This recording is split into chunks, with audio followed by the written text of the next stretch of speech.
Miniature Market has thousands of board games at discounted prices. Click the direct link below for World Wonders or any other game.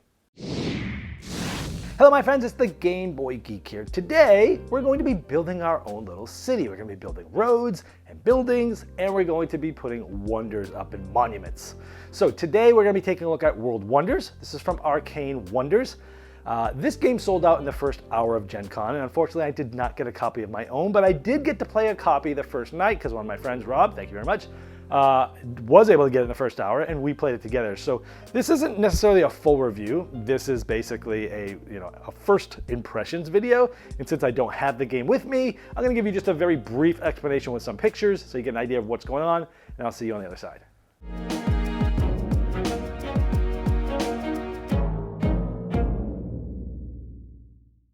In World Wonders, you're going to be building up your own city on your own board. You're going to be getting wonders, and those are going to be getting you points to those rings. So the pagoda here has one ring that gets you 1 point at the end of the game, but it needs to be on 2 green sort of farm land, and it needs to be next to sort of a little nature spot and a specific building there, like the blue bee. Now you'll also be spending money to draft different buildings. Like at the very top of here, you see a little purple building. And when you buy that building, it's going to give you certain resources, like 2 of the green leaves and 1 of the pottery. You're going to be moving up these resource tracks. That's important because as you move up, you'll pass these little white population markers, and that will allow you to move your population marker, which is important for turn order, and also you can get points at the very end of that track as well. But even more importantly, you got to build resources evenly because at the end of the game, your lowest marker is points. So in here, pottery is the lowest of the 3 main ones of green, red, and blue. It's at 5, so you'd get 5 points at the end. So you got to build evenly. Now these monuments all look amazing. Great table presence, like the pyramids here. It actually comes in 3 pieces. They've got to be adjacent. They also have other rules. But they look really cool, but they take up a lot of room, but they do get you points. So it's a trade-off there. Now also the trick is you're going to be building roads, which you need because a new building type has to be next to a road. And then as you build buildings, they either have to be next to a road or next to a building type of that type. So you can have these big sort of districts, if you will. It's quite the Tetris puzzle. Now you're only spending up to 7 gold by default per round, so you've got to figure out what to buy, what you want to buy. And certain buildings, the bigger ones, cost more. The monuments cost everything you have left, which is the big twist in this game, which is sometimes you'll get it pretty cheap at the end if nobody else can place it. Or if there's multiple peoples, maybe you end up overspending and ending your round early to get the monument that you really want.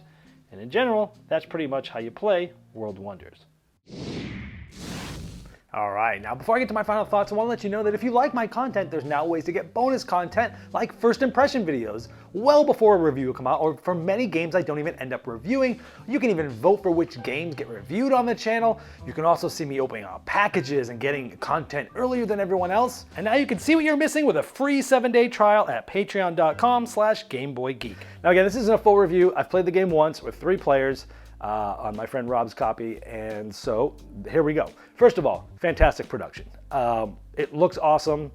The pieces are amazing. Like, it made me think of a recent game, Tapestry, which had like all these crazy painted pieces. Now these are wooden pieces, these ones, so they're a little bit different from Tapestries, but fantastic production. When you look at your board and everyone else's board and you just see all these things out there, it looks really cool. It's got lots of great table presence.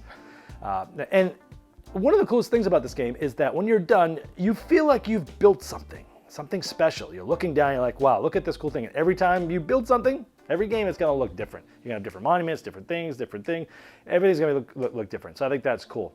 I liked the timing and tension of purchasing buildings because you might be like, oh, I really want this. I want to get the road before they get the road, but I don't really need this building because that monument needs it.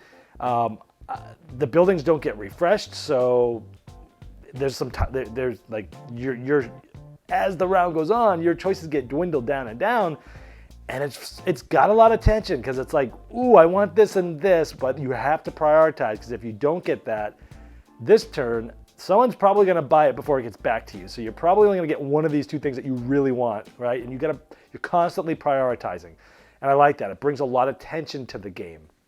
When to build the monuments is one of the most interesting and fun decisions in this game because the monuments are great. That's how you score a lot of the points in the game.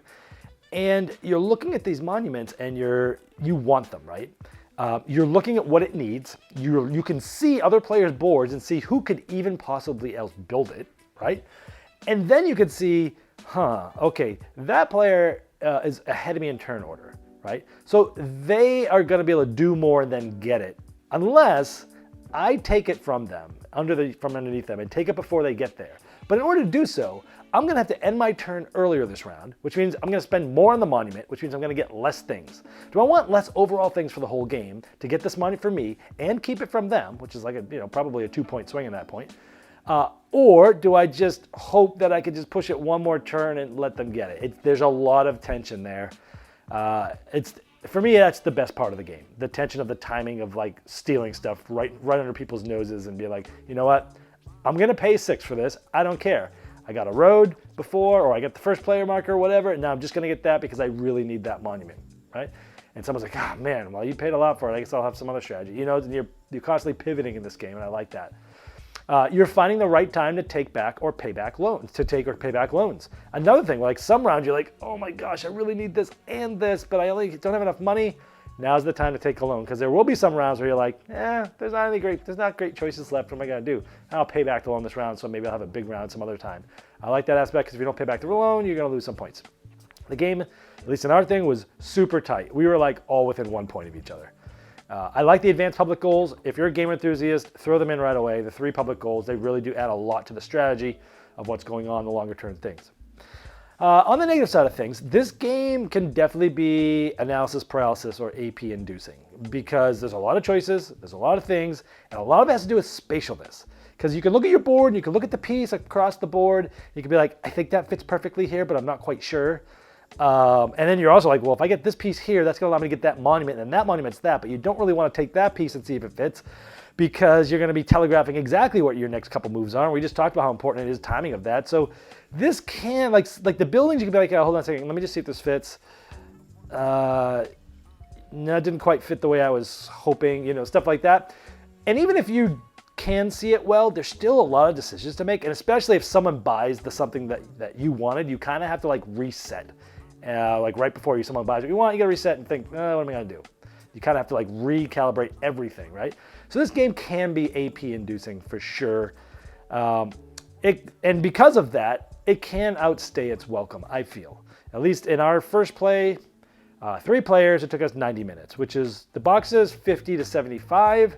For 3 players, the lower side of the player kind of probably should have been an hour-ish. It was our first play, so let's take 15 minutes off it for that.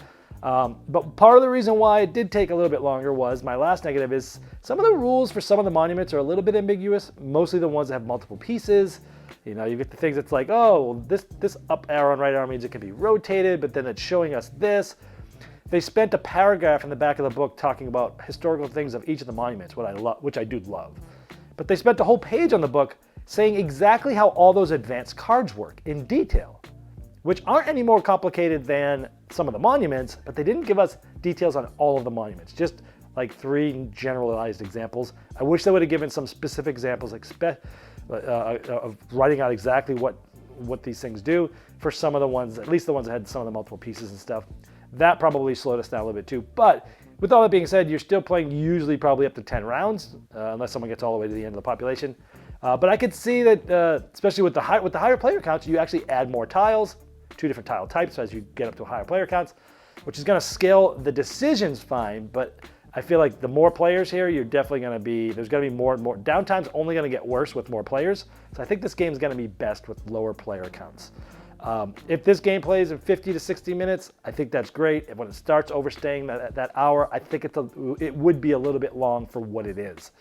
Now, with that being said, the game's really good. It's solid. If you like tile laying game, this is one of the better ones I've played in a long time. This has been the Game Boy Geek, breaking down barriers, growing relationships with board games, and helping you buy the next one you'll love.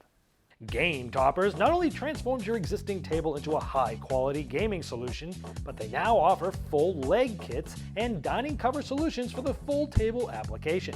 Paired with over 20 styles of thematic game mats in 11 different sizes from notable board game artists like Vincent 2 tray, collapsible cup holders, and real cool accessories, experience what thousands of other gamers enjoy by upgrading every game you play with a Game Topper system. Save hundreds of dollars on Game Topper package deals that are in stock now for immediate shipping at GameToppersLLC.com or click the link below.